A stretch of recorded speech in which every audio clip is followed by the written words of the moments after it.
Good evening, sir. Good evening. Myself, professor Rajesh Pawar. Sir, मैं यहाँ पे आया हूँ आपको आपके बारे में जानकारी लेने के लिए। फिलहाल हमने आपके अवार्ड के बारे में देखा, आपको जो अवार्ड मिला सिंगापुर में, बॉम्बे में, जियो वर्ल्ड में, बहुत सारा देखा। इससे मैंने ये जाना कि आपने ब्रेन ट्रेसी बुक जो है वो लिखा है। आपको एज अ प्रीचर गीता के जो उपदेशक है इस रूप में भी जानता हूँ, टीचर के रूप में भी जानता हूँ। तो इस दोनों का तालमेल आपने जो बिठाया है बहुत अच्छा लगा मुझे, और इस बारे में मैं ये जानकारी स्टूडेंट और पेरेंट को भी देना चाहता हूँ, सोसाइटी के लोगों को देना चाहता हूँ, नगर के लोगों को भी देना चाहता हूँ। तो ये जो आपका बहुत बड़ा अचीवमेंट है, इसके लिए पहले तो मैं आपको अभिनंदन करता हूँ। You are very great. लेकिन इस बात के लिए कि ये जो आपने सक्सेस अचीव किया है, इसके बारे में आप कहाँ से इंस्पायरेशन मिला और आपने ये सक्सेस कैसे हासिल किया, इसके बारे में थोड़े हमारे पेरेंट को बताइए, स्टूडेंट को बताइए। देखिए, सबसे पहली बात तो ये this is not the end, मतलब ये अंत नहीं है। ये मेरा सक्सेस मैं मानता नहीं हूँ इसको। पहली बात, ये मेरा सक्सेस का शुरुआत है। ओके तो मेरा जीवन का जो उद्देश्य है, I have just kept big big goals in my life, and मुझे लगता है कि जो उद्देश्य मैंने अपना जीवन में सेट किया है ना, उस उद्देश्य को हासिल करने के लिए जो मैं प्रयत्न कर रहा हूँ, उसका एक लैंडमार्क मैंने आज अचीव किया है। ये अभी तक एंड हुआ नहीं है। एंड मुख्य जो इंस्पिरेशन मेरा पूरा सक्सेस के पीछे जो अभी जो हो रहा है और जो होने वाला है आगे आप देखेंगे और भी, इसके पीछे मेरा मेन इंस्पिरेशन है भगवद गीता। Very nice. तो मैं मानता हूँ कि भगवान कृष्ण जो है सबसे पहले मोटिवेशनल स्पीकर है, the best coach and motivational speaker भगवान कृष्ण है। तो I take lot of lessons in my life. मेरे जीवन में मैं सब कुछ वहाँ से बहुत सारे सीखा हूँ मैंने। और उसके अलावा ऑफकोर्स मैं क्रेडिट देना चाहूँगा मेरे कोचेस को, जो एक्चुअली मेरे जैसे बिजनेस के भी गुरु होते हैं ना, बिजनेस गुरुज एक नहीं है, बहुत सारे अनेक है। मैंने बहुत सारे किताब पढ़े हैं, जैसे कि the 5 AM club by Robin Sharma, है ना, द नेपोलियन हिल का think and grow rich, the rich dad poor dad, then the 7 habits of most effective people by Stephen Covey. तो ये सारे किताब मेरे गुरु है, ये सारे ऑथर्स मेरे गुरु हैं, तो जिनसे मुझे बहुत सारे आइडियाज़ मिले। दो गीता से प्रिंसिपल्स मुझे समझते थे, और उसको प्रैक्टिकल लेवल पे इम्प्लीमेंटेशन करने का जो आइडिया है मुझे इन किताबों से और एक कोचर से मिले। मैंने सोचा तो लॉकडाउन को मैंने पूरा यूज़ किया। Actually lockdown is a game changer for मी।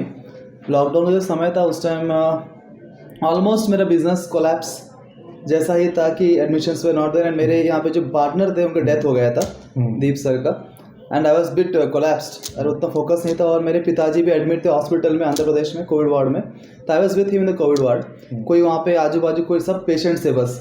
तो उस टाइम पता है सेकेंड वेव में पूरा टू मच इशू था। तो वहाँ जो कोविड वार्ड में बैठा था उस टाइम मुझे बहुत समय मिल गया है। दैट टाइम मैंने सोचा क्या करूँ, अब मैं डिप्रेशन में जाना तो मुझे नहीं था।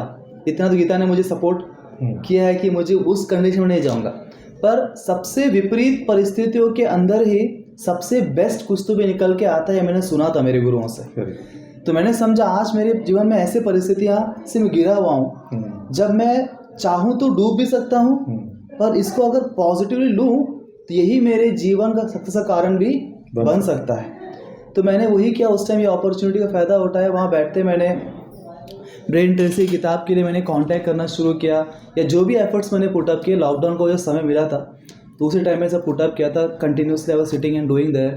मैंने अपना बुक लिखना शुरू किया, ये सारे अलग अलग बुक्स पढ़ने शुरू किए, आइडियाज करना शुरू किया, और उससे एक मैंने माइंडसेट अपना चेंज करना शुरू किया। तो मैं समझता हूँ कि सबसे बड़ा जो गेम चेंजर है वो हमारा माइंडसेट है। इसको चेंज करना है। जब तक इसके अंदर परिवर्तन नहीं आएगा तब तक हमारे जीवन में कोई परिवर्तन नहीं आएगा। और जो भी हम कर रहे हैं उसके पीछे एक नेक उद्देश्य होना जरूरी है। जब तक हमारा उद्देश्य नहीं है तब तक हम जाम डाल नहीं सकते। तो यही मैं मानता हूँ कि मेरा जो उद्देश्य मैंने सेट किया है, तो वो उद्देश्य को हासिल करने की जो मेरी जिद है, तो ये सारी चीज़ों को अरेंज कर रही है, और हर एक के जीवन में ऐसा ही होता है। सर, मुझे बहुत अच्छा लगा कि आपने इतने बड़े मुसीबतें होने के बावजूद भी, इतना बड़ा ऑर्डियल आपके सामने आने के बाद भी, मतलब आपने भाई बीमार था, पिताजी भी बीमार थे, लॉकडाउन भी था, और सब लोग डिप्रेशन में थे, और आप भी बोल रहे कि आप भी उस डिप्रेशन में से जा रहे थे। तो जिस तरीके से आपने इस सिचुएशन को हैंडल किया, मतलब लॉकडाउन या बाकी जो सिचुएशन, बहुत भारी गंभीर बीमारियां जो आपके घर में लोगों को या फ्रेंड भाई जो भी है, तो इससे बाहर आने के लिए मेन इंस्पिरेशन आपको गीता से मिला, ऐसा कहते हैं। तो इसके बारे में लोगों को या स्टूडेंट को कैसे बताएंगे कि जब कोई हम प्रॉब्लम में होते तो क्या करना चाहिए? जैसे बुक्स पढ़नी चाहिए, बुक्स पढ़ने के बाद उसको इम्प्लीमेंट करना चाहिए, या और कुछ है?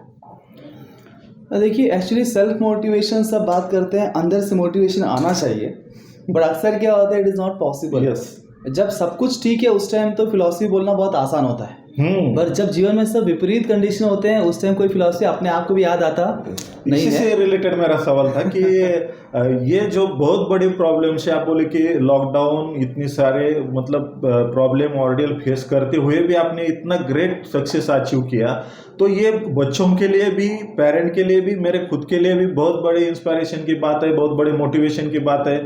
आपको जो लगता है कि आपने इसी वजह से जो प्रैक्टिकली जो हुआ उसको जो आपने अचीव किया, जो सक्सेस इतने विपरीत परिस्थिति के बावजूद भी, यही आपके सक्सेस का कारण है। और आपको इंटरनेशनल अवार्ड भी मिला, आपको मोटिवेशनल कोच, और आपका जो बुक है जो वर्ल्ड वाइड अभी फेमस हुआ है वो ब्रेन ट्रेसी का।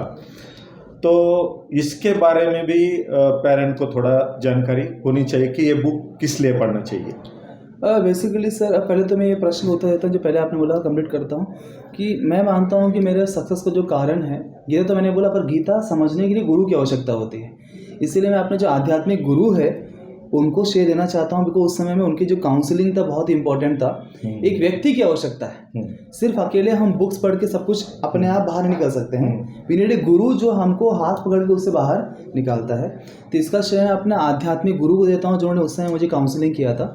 और मेरे बिजनेस ग्रोथ के लिए मेरे बिजनेस गुरु है। मैंने अपने जीवन में हर चीज़ के लिए एक अलग गुरु सेट किया है ना, बिकॉज मैं मानता हूँ जैसा संग वैसा रंग।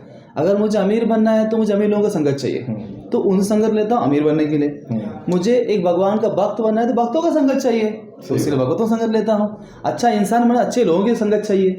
तो हर चीज़ के लिए हमारे जीवन में वो गुरु होते हैं। बहुत सारे गुरु हम अपना सकते हैं जीवन में जो हमको प्रेरणा देते हैं। तो ये गुरुओं ने मुझे वहाँ से बाहर निकाला, ऐसे मैं अल्टीमेट श्रेय देना चाहूँगा उनको। फिर आपने मुझे अभी प्रश्न पूछा कि मेरे बुक किताब के बारे में। किताब का नाम है the secrets of wealthpreneur. The secrets of wealthpreneur, जो ब्रेन ट्रेसी मतलब लिख रहे थे, और उसके लिए वो को ऑथरिंग के लिए जो नॉमिनेशंस वो प्लेयर इसमें मैंने अप्लाई किया था, लॉट ऑफ स्ट्रगल इन्वॉल्व उसके अंदर। एट लास्ट जो अभी उसमें आया है मेरा चैप्टर, द चैप्टर बेसिकली उसका नाम है इज एजुकेशन गैम्बलिंग। क्या आज का जो शिक्षण है ये जुआ तो नहीं है? क्योंकि मैं देखता हूँ हर साल लाखों बच्चे, लाखों पेरेंट्स जो है ऐसे कोचिंग क्लास में पैसे डालते हैं, लाखों रुपए। कोटा गए तो वहाँ पे 10 लाख तो कहीं नहीं गया, रहने का, खाने का, सब कुछ है ना। पुणे भी चले गए, शहर जैसे पुणे 6-7 लाख तो डालना ही पड़ता है। चलो नगर में आ गए, चलो हमारे ही कोचिंग में आप आ गए सांदीपनी में, तो भी मतलब 2,36,000 रुपये आपको डालना पड़ेगा। अब लाखों बच्चे डालते हैं, उधर सीट कहाँ है गवर्नमेंट के पास, है ना। अब नीट के लिए लीजिए, नीट में 18 लाख बच्चे ने पार्टिसिपेट किया लास्ट ईयर, 18 लाख बच्चे हैं और सीट सिर्फ 80,000 के आसपास है। अच्छा थोड़ा सब थोड़ा मिला छोटा सब मिला भी दिया तो 2 लाख के ऊपर सीट जाएंगे ही नहीं कहीं भी, तो बाकी 16 लाख बच्चों का क्या होगा?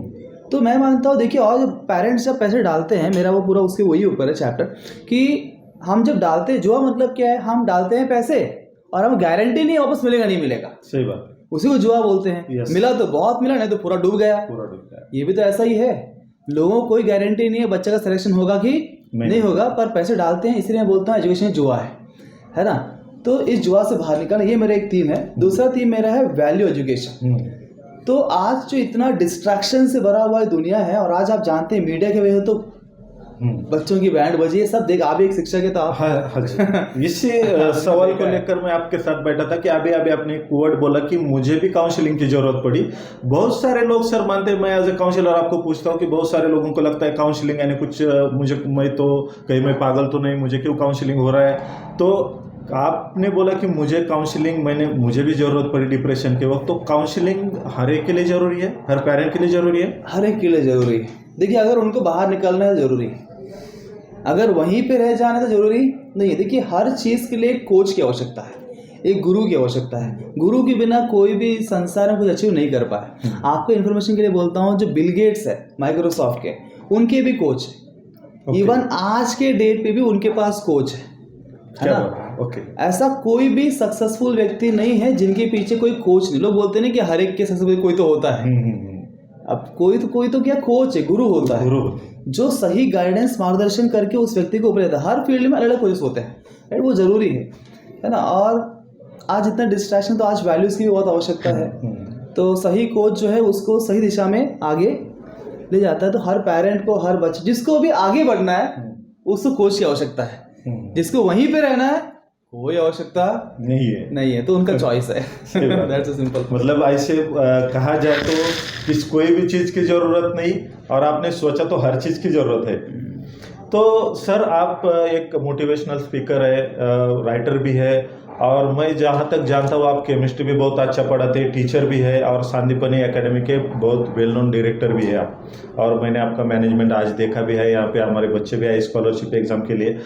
तो सर ये जो IIT मतलब जेई मेन, जेई एडवांस, इसमें बहुत सारे बच्चे पार्टिसिपेट करना चाहते हैं, नीट में पार्टिसिपेट करना चाहते हैं, क्या इसके अलावा भी कोई एग्ज़ाम है जिसमें बच्चे आगे जा सकते हैं या अपना करियर बना सकते हैं? ऑब्वियसली हमारा एक्चुअली सांदीपनि का मेन फोकस यही रहता है। हम भी जानते हैं कि सारे बच्चे जो है पार्टिसिपेट नीट जेई के लिए क्रैक करके आगे बढ़ने वाले नहीं है, उतने सीट गवर्नमेंट के पास है ही नहीं, तो हाउ इट इज पॉसिबल, ये मेन बात है ना। और हर बच्चे का जो मानसिक अवस्था है वो अलग अलग होता है, उनका बैकग्राउंड सब कुछ अलग अलग होता है, सबका सिलेक्शन होना पॉसिबल नहीं है। एक तरफ से बात करेंगे तो एक मायने में सबके लिए पॉसिबल भी है, अगर उन्होंने वो सोच को अपनाया, वो ट्रेनिंग लिया, पर कोई इसमें इंटरेस्टेड रखते हैं, मुझे कोचिंग चाहिए। पर उनके लिए what we do in Sandipani is that there are so many other exams like BITSAT examination है, VIT ट्रिपल एग्जामिनेशन है, SRM JEE एग्जामिनेशन है, मणिपाल यूनिवर्सिटी का अलग से एग्जामिनेशन है, ऐसे 10 से 15 अलग अलग एग्जामिनेशन है। मेडिकल साइड में BSc नर्सिंग एम्स कंडक्ट करता है, FMC कंडक्ट करता है, इंडियन आर्मी कंडक्ट करता है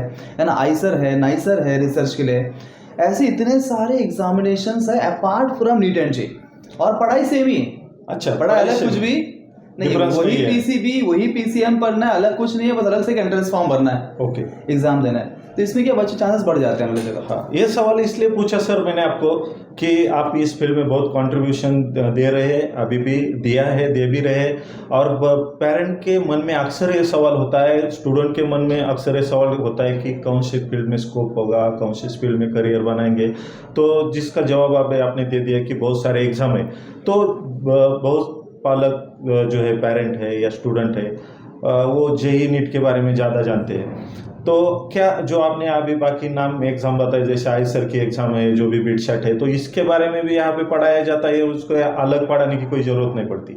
नहीं, ऐसे मैं बोला आपको अलग से कुछ पढ़ाने की जरूरत नहीं पड़ती है, मतलब यही से एग्जाम दे सकते हैं बच्चे। और यहाँ पे हमारे स्पेशल कोचेस गाइड्स है, जो बच्चों का टैलेंट को देख के उनको उस एग्जाम की तैयारी का गाइडेंस करते हैं कि ये बच्चे को ये एग्जाम देना चाहिए। अच्छा, ये स्टार्टिंग में तो हम किसी को कुछ नहीं बोल सकते, एडमिशन के टाइम सब एक जैसे, परंतु over a period of year जो 12th में जब आ जाते हैं, तो 12th में जो है फिर उनको हम देखते हैं कि हमारे कोचेस रहते हैं, वो देखते हैं कि हाँ ये बच्चा जो है ना नहीं IIT नहीं कर सकता, बट ये क्या कर सकता है वो इम्पोर्टेंट है, क्या नहीं कर सकता इम्पोर्टेंट नहीं है। VIT कर सकता है क्या, SRM कर सकता है क्या, तो उनको वैसे गाइडेंस करो। उनकी फैमिली कंडीशन कैसे है, पेइंग कैपेसिटी कैसे, वो भी देखते हैं, तो दोनों देख के उनको वो हिसाब से एक पर्टिकुलर एग्जाम की तैयारी हम कराना शुरू करते हैं, ताकि 2 साल के बाद ना घर का ना घाट का नहीं होना चाहिए। Yes, simple, that is the question always rises in the minds of students and parents also. तो सर ये जो बात है कि आप आध्यात्मिक गुरु भी है, यहाँ सांदीपनि के डायरेक्टर भी है, तो ये दोनों का अपने तालमेल जो एजुकेशन में नया कुछ, इसलिए मैंने आपका आज सोचा कि आपके सोच जो है, आपके विचार है, वो लोगों को तक पहुंचा सकूं, स्टूडेंट तक पहुंचा सकूं, कि इन दोनों का तालमेल आपने कैसे बिठाया? ये दोनों एक ही है। जैसे जब गीता पढ़ता हूँ, एवरीडे मेरा शेड्यूल जो है फिक्स रहता है, सुबह 5 से लेकर रात 11 तक मेरा शेड्यूल है। अच्छा, है ना। तो 5 to 11 शेड्यूल में सुबह जब मैं उठता हूँ 2 घंटे में मेडिटेशन होता है, 5 to 7। मेडिटेशन होने के बाद मैं एक्सरसाइज करता हूँ, और उस टाइम मैं ऑडियो बुक सुनता हूँ, कोई भी एक लाइक नेपोलियन हिल का हो, रॉबिन शर्मा, सेम सुनता हूँ बार बार, ताकि और दृढ़ मेरा मजबूत हो जाए। तो ये जो किताबें हैं ऑथर्स के, भौतिक संसार के, बिजनेस कैसे करना है, डेवलपमेंट कैसे करना है, और रात को सोने से पहले मैं 1 घंटा गीता पढ़ता हूँ। तो सुबह भी किताब पढ़ा, पर कौन सा किताब पढ़ा, भौतिक एक तरफ से बात करें तो बिजनेस ग्रो करने वाला, और रात को पढ़ा भगवद गीता, और जो दोनों पढ़ता हूँ दोनों पूरा तालमेल है। बिकॉज बताइए ऐसा क्या ज्ञान है जो कोई इंसान दे सकते जो भगवान नहीं दे सकते हैं? दोनों सेम ही है, पर दोनों को सिंक्रोनाइज करते आना चाहिए। हमारे भारतीय संस्कृति में सब कुछ दिया हुआ है, पर इसको प्रॉपर तरीके से समझ के जीवन इम्प्लीमेंट दोनों सेम ही है। भगवान बोलते हैं अर्जुन को युद्ध करो अर्जुन, पर मेरा स्मरण करते युद्ध करो, इतना ही करना है। मतलब तो हमें ये सब कुछ करना है। मतलब जीवन में लड़ाई हर एक को करनी है सक्सेस पाने के लिए। यस। अभी आपने बोला बालराजू सर जी कि आपने मतलब आप कोचिंग बोल रहे थे, कोच है हमारे, कोचिंग है, तो ये कोचिंग और ट्यूशन इसमें क्या डिफरेंस है एक्चुअली, थोड़ा बताएंगे? बहुत डिफरेंस है। ट्यूशन सेंटर वो होता है जहाँ पे बच्चों को, मतलब मान लीजिए अभी 15 बच्चे हैं वो ट्यूशन लगाए वहाँ पे, तो उनको बुलाया जाता है, मान लीजिए they have taken for JEE tuition, JEE tuition है ना, तो फिजिक्स का टीचर आएगा, पढ़ाएगा, फिजिक्स सब्जेक्ट पढ़ा देगा, खत्म हो गया। केमिस्ट्री वाला केमिस्ट्री पढ़ाएगा, मैथ्स वाला मैथ्स पढ़ाएगा, बायो वाला बायो पढ़ा दिया, चले गए। हफ्ते में एक दिन टेस्ट कंडक्ट करेंगे, वो टेस्ट पेपर चेक करेंगे, मार्क्स उनको पेरेंट्स को बता देंगे, खत्म हो गए। इतना को बोलेंगे tuition. Coaching is more than that. Coaching में बच्चों को साइकोलॉजी को समझना इंपॉर्टेंट होता है। कोचिंग में हम देखते हैं कि ये बच्चों का स्टैंडर्ड क्या है, कैसे कर रहे हैं, कितना ग्रास्पिंग कर रहे हैं, वो हिसाब से स्ट्रैटेजीज बनाया जाता है। कोचिंग में एक स्ट्रैटेजी है, ट्रेडिशनल सिर्फ पढ़ा के छोड़ना नहीं है। कोचिंग में वो देखा जाता है। तो हमारे यहाँ पे क्या है, वी हैव मेंटोर सिस्टम। यहाँ पे हर एक बच्चे के लिए मेंटोर है। तो वो बच्चे को इंडिविजुअली कैसे ग्रो करना है, आज उसका ये स्टेटस है, उसका हमको यहाँ तक लाना है, means all over the development of the child.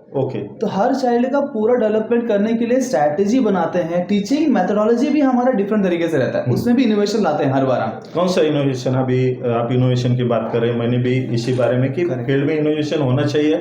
आपका भी इस फील्ड में कंट्रीब्यूशन अभी मतलब बहुत सालों से है, अभी भी आपने नया इनोवेशन किया है, और एजुकेशन फील्ड में इनोवेशन की जरूरत है ही सर, जो आप कर रहे हैं बहुत अच्छी बात है, सोसाइटी के लिए भी, स्टूडेंट के लिए भी, पेरेंट के लिए भी। तो इसके बारे में आपको पूछना चाहूँगा कि कौन सी टेक्नोलॉजी या मेथडोलॉजी जिसके बारे में आप बात कर रहे हो आपके कोचिंग सेंटर में अप्लाई होती है, जिससे बच्चा आगे बढ़ सके? सबसे पहले तो हमने क्या किया, even we are the first ones to introduce the interactive panels. जब लोगों को पैनल्स के बारे में कोई भी आइडिया नहीं था, लॉकडाउन से पहले 2019 के बाद 20 के मार्च में, राइट, लॉकडाउन शुरू हुआ मार्च, उसके पहले ही हमने, सबसे पहले हमारी क्लास थी जब सारे क्लास हमने इंटरैक्टिव पैनल्स लगाए थे। तो आस पास लोगों को आइडिया है, बिकॉज ऑनलाइन क्लास वगैरह देखते हैं पैनल्स वगैरह। तो पैनल्स के माध्यम से क्या होता है, it becomes audio visual class. Teachers तुरंत वहां से वीडियोस प्ले कर सकते हैं, बच्चों को और इंटरेक्शन लगता है, साउंड इफेक्ट आता है, तो बच्चों को इंटरेस्ट डेवलप होता है उसके अंदर। And we have like board जिसके अंदर वो डिफरेंट जो डायग्राम्स बनाते हैं वो सब पहले उसके अंदर स्टोर रहते हैं, ताकि डायग्राम्स आ जाते हैं, कलरफुल बोर्ड्स आते हैं, इससे क्या ताकि बच्चे अच्छी तरह समझ सके। वैरायटी भी जरूरत है, बच्चों का माइंड जो है वो ग्रास्प करता है वैरायटी को। वही traditional white board, black board system अभी बच्चों, आज के बच्चों को वो फील नहीं होता है। मतलब आप सोचते हैं कि आज की जो जनरेशन है वो स्क्रीन बेस्ड है, या स्क्रीन में दिन भर तो उसमें रहते हैं ना। हाँ, उसी में रहते हैं। They like audio visual effects and all this things. तो उनके जनरेशन के हिसाब से हमको बदलना पड़ेगा मेथड्स को, ताकि वो आसानी से अडॉप्ट हो सके, उनके दिमाग में वो जा सके। Then we have like like few subjects what we do, हम एक पैटर्न मैंने जो दिया हुआ है 20-10 पैटर्न, मतलब 20 मिनट आप टीचिंग करो, 10 मिनट रिविजन कराओ। अच्छा, 20 मिनट टीचिंग 10 मिनट रिवीजन कराओ। अच्छा, ये डेली होता है या ऐसे एक पैटर्न हमने निर्माण किया, जिससे क्या होता है कि बच्चे आराम से ग्रास्प किया, तो टाइम लगता है ना उसको समझने के लिए, प्रोसेस करने के लिए, तो रिवीजन कराओ वापस, है ना। व्हेन वी हैव लाइक जो मेंटर्स होते हैं उनको समझा कैसे, देखो सब लोग बोलते हैं रिवीजन करो, पर रिवीजन कैसे किया जाए किसी को पता नहीं है। तो अब मैं यहाँ बताने नहीं वाला हूँ, सबको मालूम चल जाए। आप आइए संदीपनी में, आपको समझ रिवीजन कैसे करना चाहिए, राइट। तो they teach them how to do revision. एक पैटर्न है। अब जैसे हमारे क्लास कुछ वीक स्टूडेंट्स हैं, मतलब अब वीक ऐसे वर्ड यूज करना मुझे पसंद नहीं है, पर जिन बच्चों का बेसिक्स क्लियर ना होने की वजह से उनका स्कोर अच्छे नहीं आते हैं। अब उनके लिए हमने क्या किया, लाइक एक टीम सेट किया हमने उनके लिए। तो रेगुलर क्लासेस के अलावा उनको हर दिन 2 घंटे का हम टाइम देते हैं। सो उन बच्चों के लिए क्या है ना, बेसिक कैसे क्लियर करना, उनका 7वीं 8वीं 9वीं का बेसिक क्लियर, तो वो उसे बेसिक क्लियर करना है, उनका माइंडसेट डेवलप करना है, उनका कॉन्फिडेंस को रेज करना है। We work on that. जबकि पूरे भारत भर की कोचिंग जो है सिर्फ क्रीम बच्चे पे काम करती है, टॉपर्स पे काम करती है, कि टॉपर्स ही तो पैसे देने वाले, मतलब रिजल्ट लाने वाले हैं, बाकी सब विटामिन एम के लिए हैं। नहीं, we don't do that. That's how we are different. ऐसे कोचिंग ऐसा ही होना चाहिए, ऐसे ही होना एंड हमने कोचिंग नाम भी दिया है और कोचिंग करा भी रहे हैं। हाँ सर, अभी आजकल है ना 80% पेरेंट जो है, मैं जो जब काउंसलिंग के लिए जाता हूँ तो पूछते हैं कि हमारे बच्चे का बेस ठीक नहीं है, थोड़ा वीक है। और सर मैं ये खुद एक्सपीरियंस कर चुका हूँ कि लॉकडाउन की वजह से बहुत सारे बच्चों का बेस वीक रह चुका है। और 9th 10th 11th 12th integrated course है। समझो 9th में कुछ मैथ के लेसन है, linear equation, quadratic equation, circle, जो 10th में भी है, शायद 11th में भी उसका पार्ट रहेगा, 12th में भी रहेगा। अगर समझो 9th में लॉकडाउन में फंसा हुआ था और आपके वो इंस्टीट्यूट में आएगा, तो आपका इंटरेक्शन आपके स्टाफ का कैसे रहेगा उनके साथ, और आप कैसे इंटरेक्ट करेंगे? देखिए, सबसे पहले तो हम ना ये मान के ही चलते हैं कि जो भी स्टूडेंट्स आते हैं ना, तो उनका बेसिक क्लियर नहीं होता है।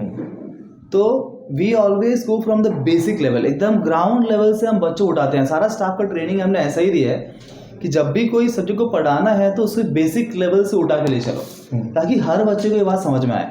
और दूसरी बात स्टार्टिंग में करते हैं हम, जैसे 11th की अगर आप बात करते हैं आने के बच्चों का, तो 10th की बोर्ड एग्जाम में हम ब्रिज कोर्स कंडक्ट करते हैं। तो ब्रिज कोर्स के अंदर ही हम बेसिक फाउंडेशन जो है वो बच्चों को क्लियर कर देते हैं। और उसके बाद भी कुछ बच्चे बाद में भी आते हैं, तो उसके लिए हम हर चैप्टर को नीचे से उठाते, एकदम वहां से उठाते हुए ऊपर तक हम देता है कि बच्चों अगर कुछ नहीं भी आते तो क्लियर हो जाए। अच्छा, हर एक बच्चे की मतलब उस लेवल तक आप लाते हैं और फिर पढ़ाते हैं। Yes correct. इसका ब्रिज कोर्स मतलब जो 9-10 में रह चुका है वो अभी जो भी है, और जो उसको कनेक्ट करना पड़ता है 11-12 से, वो ब्रिजिंग टॉपिक्स, यस, जो इंपॉर्टेंट टॉपिक्स। ये बहुत अच्छी बात है सर कि आप बहुत अच्छा इनोवेशन कर रहे हैं। और सर, जो अभी आप संदीपनी एकेडमी के डायरेक्टर है, और मैंने जो आपको पूछा कि बहुत सारे पेरेंट का सवाल रहता है कि बच्चों को आगे जाके कौन सा करियर चूज होना चाहिए, इसके बारे में बहुत सारे पेरेंट कंफ्यूज होते हैं। या बच्चों की कुछ साइकोलॉजी होती है, ग्रुप साइकोलॉजी होती है कि कहाँ कौन सी फील्ड सिलेक्शन की जाए आगे जाके, तो इसके बारे में भी आपके कोचिंग में गाइडेंस होता है?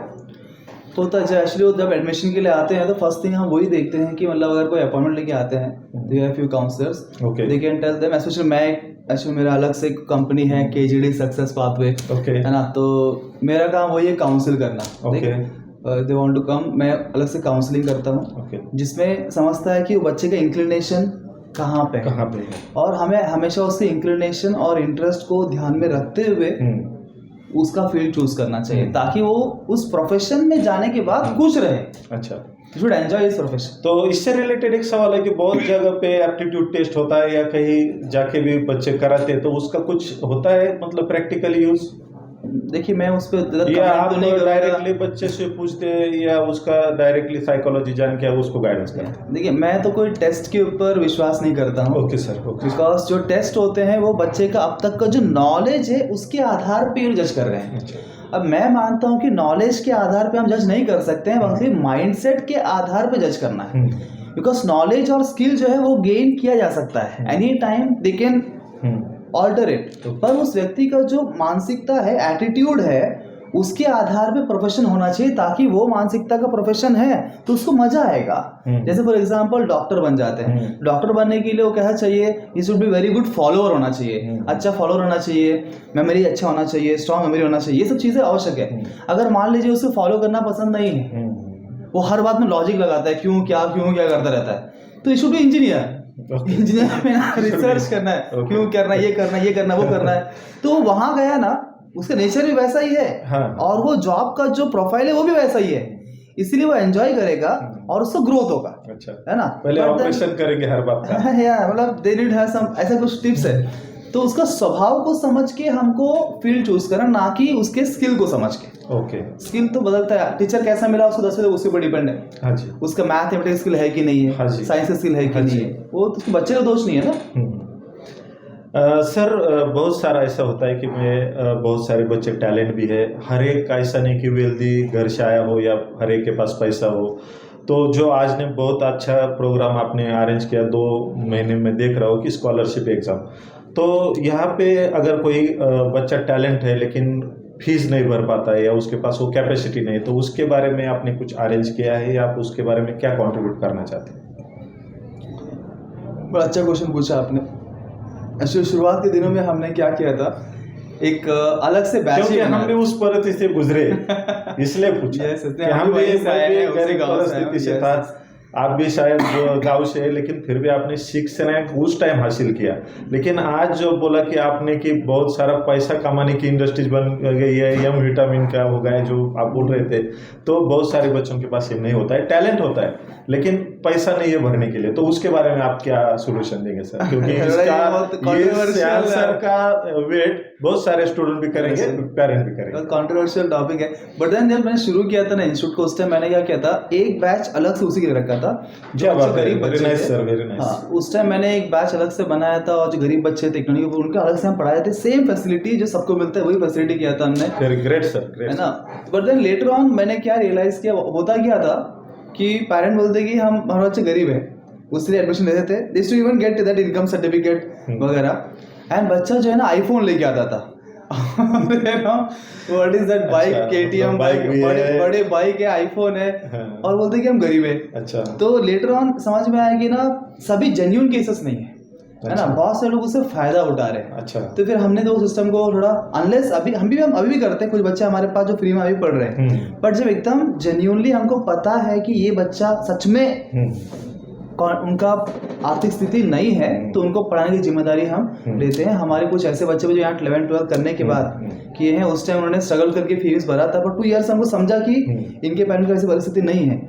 अभी ऑलमोस्ट, मैं नाम तो नहीं लेना चाहता हूँ, पर 4 बच्चे हैं जो इस साल मेडिकल इंजीनियरिंग इनको मैं पढ़ा रहा हूँ अपने पैसों से पूरा, है ना, क्योंकि उनकी परिस्थिति नहीं है, पर वो बच्चों को करना है ना। तो आप खुद खर्चा कर रहे हो उनके लिए? मैं खुद खर्चा कर रहा हूँ उनके लिए, परंतु यही है ना, हमको जेन्युइनिटी चाहिए, सच में जेन्युइनली कोई है ऐसा, मतलब और निश्चय आप सोचते कि थोड़ा तो एथिक्स होना चाहिए। हाँ, एथिक्स होना चाहिए, बिकॉज करने के लिए चाहिए ना। पर ये निश्चय एग्जामिनेशन उसके लिए एक अच्छा प्लेटफॉर्म है उन बच्चों के लिए, जहाँ पे वो अपने आप का टैलेंट को प्रूव कर सकते हैं।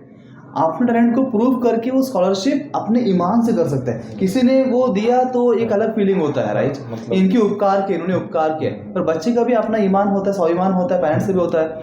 तो निश्चय एग्जाम के लिए वो तैयारी करके दे सकते हैं, और उसमें स्कॉलरशिप गेन करके जब वो पढ़ते हैं तो उनको अलग फील होता है कि आई हैव गॉट समथिंग। तो निश्चय इतने बड़े लेवल पे कंडक्ट करने का रीजन ये भी है, मोर देन 3 CR का स्कॉलरशिप हम प्रोवाइड कर एंटायर महाराष्ट्र में। 3 करोड़ के ऊपर के 3 करोड़ का स्कॉलरशिप आप देते हैं महाराष्ट्र में? महाराष्ट्र के अंदर बहुत बड़ी बात। तो उतने सब बच्चों के लिए तो अपॉर्चुनिटी हम क्रिएट कर रहे हैं, तो मुझे लगता है कि उनको उसका फायदा उठाना चाहिए। ओके सर, ये जब बहुत सारे पेरेंट आते हैं, कोई गाइडेंस पूछता है, तो राजस्थान जो कोटा है या जहाँ पे एजुकेशन हब है, हैदराबाद जो भी है, तो उसमें और आपके कोचिंग इंस्टीट्यूट में क्या अंतर होता है? क्या कुछ अंतर होता है इसमें, या पढ़ाने में, टेक्निक में, या ऐसा कुछ नहीं है कि जो बच्चे सोचते कि नहीं कोटा जाने के बाद हम कुछ तो कर पाएंगे, यहाँ पे नगर में कुछ नहीं कर सकते या पुणे में कुछ नहीं कर सकते, दूर जाना चाहिए, ऐसा कुछ है?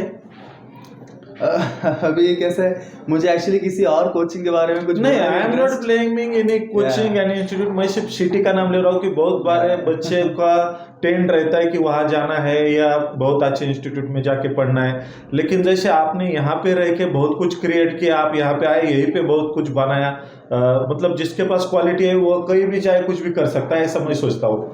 और इसके बारे में आपका भी ओपिनियन जानना चाहता हूँ। मैं इतना बोलूँगा कि हमारे पास स्पेशल क्या है, दूसरे के पास क्या नहीं है, तो फोकस नहीं करूँगा, पर हमारे पास स्पेशल क्या है इसे फोकस मैं कर सकता हूँ। ओके, जो एजुकेशन, मतलब जहाँ तक मैं टीचिंग की बात करूँगा, बिकॉज अभी मेरे पास ऐसे बच्चे हैं जो उन्होंने 11th में जो है ना, बड़े बड़े जो नाम, आप जो भी नामी क्लासेस है कोटा के वगैरह, नहीं कोटा के जो क्लास की आप बात कर रहे हैं पुणे के, है ना, तो यहाँ पे वो 11वीं में थे, जो 12वीं में हमारे पास पढ़ने के लिए अभी आए हैं, बड़े बड़े कोचिंग। तो उनसे हम बात करते हैं, देखिए जहाँ तक कंटेंट है, टीचिंग कंटेंट जो होता है वो तो फर्क नहीं पड़ने वाला, बिकॉज जो फैकल्टीज वहाँ पढ़ाते हैं, मेरे जूनियर्स पढ़ाते हैं वहाँ पे, मेरे सीनियर्स पढ़ाते हैं, मैं सब जानता हूँ हर एक कोचिंग के अंदर। अच्छा, लोगों को, तो हम जो कंटेंट पढ़ाते हैं उसमें कोई अंतर होता नहीं है, सेम कंटेंट, कहीं भी चाहिए वही मिलने वाला, अलग कुछ मिलने वाला, या तो एनसीईआरटी पैटर्न है या तो बोर्ड पैटर्न है, पूरा जेई कंटेंट, नीट कंटेंट वही रहता है, कंटेंट। तो कहीं जाने से कंटेंट बदलने वाला नहीं है। बस फर्क इतना है, जैसे मान लीजिए अभी मैंने जैसे आपको एक उदाहरण दिया था मेंटोर सिस्टम का, है ना, यहाँ पे हर एक बच्चे पे अटेंशन दिया जाता है, हर एक बच्चे पे अटेंशन दिया जाता है कि उसका ग्रोथ क्या हो रहा है, क्या नहीं हो रहा है। जो मेरे ख्याल से नहीं पता कोई ऐसा कोचिंग होगा जिसमें हर एक बच्चे पे अटेंशन देते हैं बिकॉज शायद उनके पास टाइम नहीं है, एक स्पेशलिटी है कि आप हर एक बच्चे we focus on every student. And दूसरा मैंने आपको एक पॉइंट बताया कि पूरे भारत में, और मेरा अलग से कोचिंग कुछ शुरू करने का यही कारण भी था। सब जगह घूमने के बाद, अलग जगह मैंने जॉब किया है पहले, हर जगह सिर्फ क्रीम जो क्राउड है, पढ़ने वाले बच्चे हैं, उनको ही फोकस करते हैं बिकॉज वो रिजल्ट देने वाले हैं, है ना। और बाकी बच्चे बोलते हैं विटामिन एम है, मतलब मनी धंधा करने के लिए बच्चों का हमने एडमिशन लिया। सो उसको बदलने के लिए हमने ये सिस्टम शुरू किया ना। तो our is the only coaching, probably I feel one of those coaching जहाँ पे वीक बच्चों के ऊपर भी उतना ही अटेंशन हम देते हैं, उनके लिए उतना ही हम सोचते हैं कि उनके लिए हम क्या करें, कैसे उनको सिलेक्शन दिलाए, है ना। तो ये हमारा मेन एजेंडा यहाँ पे बन जाता है। और एक फैमिली एटमॉस्फेयर यहाँ बना के रखा है इजिली, जो है हमारे पेरेंट्स, अब जो भी यहाँ देख रहे हैं बहुत से पेरेंट्स भी हमारे रहेंगे, हमारे पेरेंट्स और बच्चे बहुत आसानी से हम तक पहुँच सकते हैं और अपना फीडबैक से हमको ये चाहिए वो एवरीथिंग, एंड यहाँ उनके हिसाब सब कुछ हम अरेंजमेंट भी करते हैं। आई डोंट थिंक, मैंने बहुत से सुना है, नाम नहीं लूंगा, जहाँ पे लोग बात भी नहीं कर सकते हैं, मैनेजमेंट को डर लगता है कि कोई फीडबैक दे, है ना, डिफिकल्ट फॉर देम। पर यहाँ पे हमने कल्चर बनाया, फैमिली कल्चर बनाया, ताकि बच्चे इजीली अपने बातों को एक्सप्रेस कर सके और उनको हम हेल्प कर सके। सर, ये जो बहुत सारी मुश्किलें झेलने के बावजूद भी आप यहाँ तक पहुँचे, इतना सक्सेस हासिल किया है, बच्चों के लिए, मेरे लिए भी इंस्पिरेशन होगा ये। तो आने वाले 10 साल में आप कौन से चेंजेस देखना चाहते हैं या कौन से चेंजेस लाना चाहते हैं एजुकेशन इंडस्ट्री में? जैसे कि आप इनोवेशन की तरफ बढ़ रहे हैं, तो 10 साल में क्या होगा या आप क्या करने वाले, या उसमें आपका कंट्रीब्यूशन क्या रहेगा, संदीपनी एकेडमी का भी और खुद का भी आपका? देखिए, मेरा मेन एजेंडा जो है, 3-4 मेरे मुख्य लक्ष्य मेरे जीवन के मैंने बनाए हैं। तो उसमें से एक जो लक्ष्य मेरा है एजुकेशन, संदीपनी जो मैंने शुरू किया उसका एक लक्ष्य मेरा ये है, बचपन से हम ना मतलब पढ़ते थे, गरीबी है भारत के अंदर, हम भी गुजर चुके हैं, है ना। अनएम्प्लॉयमेंट बहुत ज्यादा है, देख रहे हैं कि न्यूज में कितने लोग, है ना, अनएम्प्लॉयमेंट के नाम, अनएम्प्लॉयमेंट और करप्शन, कितने सारे मूवीज बन गए करप्शन के ऊपर, कितने सारे, है ना, मूवीज के गब्बर, है ना, so many corruption movies. But देखिए, सब मूवीज में ही चल रहा है, रियल लाइफ में कोई एक्शन कोई ले ही नहीं रहा। पर जो अन्ना हजारे जैसे लोगों ने बहुत सारे आंदोलन किए, ज़्यादा रियल हीरोज, एक्चुअली असली हीरोज है। तो मेरा ये मकसद था कि मैं ना देश में से अनएम्प्लॉयमेंट और करप्शन को खत्म करूं, ये मेरे जीवन का लक्ष्य है। तो मैंने सोचा किस प्रकार से करूंगा। मैं अगर अभी जाऊंगा आंदोलन करने तो सामने वाले एक गोली मारे, उधर ही खत्म हो जाऊंगा मैं तो कोई साउथ इंडियन हीरो का हीरो तो नहीं है पिक्चर का, है ना, कि मैं फाइट करने वाला, साउथ इंडिया से ही हूँ, पर वैसा हीरो नहीं है कि एक फाइट मारूंगा सब गिर जाएंगे। मैं जिसको हीरो समझता हूँ सर, मैं एक तो जो बाउंड्री पे काम करते हैं, जो अपने मिलिट्री आर्मी में, मैं उनको हीरो मानता हूँ। और दूसरी बात है कि जो दूसरों को मुश्किल में मदद करते हैं या गाइड करते हैं, मैं उनको हीरो मानता हूँ। तो एक्चुअली बच्चों के सामने आज के टाइम पर कोई सर ऐसा आइडियल एग्जाम्पल क्रिएट नहीं हो रहा है, तो इसके बारे में आप क्या बोलना चाहेंगे, क्या सजेशन देना चाहेंगे? पहले तो मैं ये मतलब बच्चों के सामने कुछ तो ऐसा होना चाहिए आइडियल कि भाई हाँ, इसको देख के हम कुछ करिए, तो सब फिल्में देख के तैयार हो रहे हैं। पहले मैं आपको ये बताता हूँ, जैसे कि मैंने आपको बताया करप्शन, अनएम्प्लॉयमेंट दूर करेंगे, पर कैसे संदीपनी उसमें कंट्रीब्यूट कर रहा है। हाँ जी। तो मेरा उद्देश्य है कि we want to create leaders, because देखिए नेक्स्ट जनरेशन जो ये बच्चे हैं, अभी कोई लीडर से करप्टेड है सारे, पर वो जाएंगे, फिर नेक्स्ट जनरेशन वहां पे रिप्लेस करेगा। तो मैं क्या सोचता हूँ, जो ऑलरेडी अभी है शायद उनके अंदर परिवर्तन आने मेरे लिए पॉसिबल नहीं है, पर जो नेक्स्ट जनरेशन बनने वाला है, अगर उस जनरेशन में परिवर्तन लाया जाए तो अगला जनरेशन करप्शन फ्री होगा, है ना। तो मुझे क्या करना है, इनमें वैल्यूज ऐड करना है, along with the regular studies उनके अंदर कैरेक्टर बिल्डिंग करना है, वैल्यू संस्कृति को ऐड करना है। इससे क्या होगा, this will become principle centred leaders, not corrupted leaders. तो आने वाला जनरेशन जो है ना करप्शन फ्री होगा।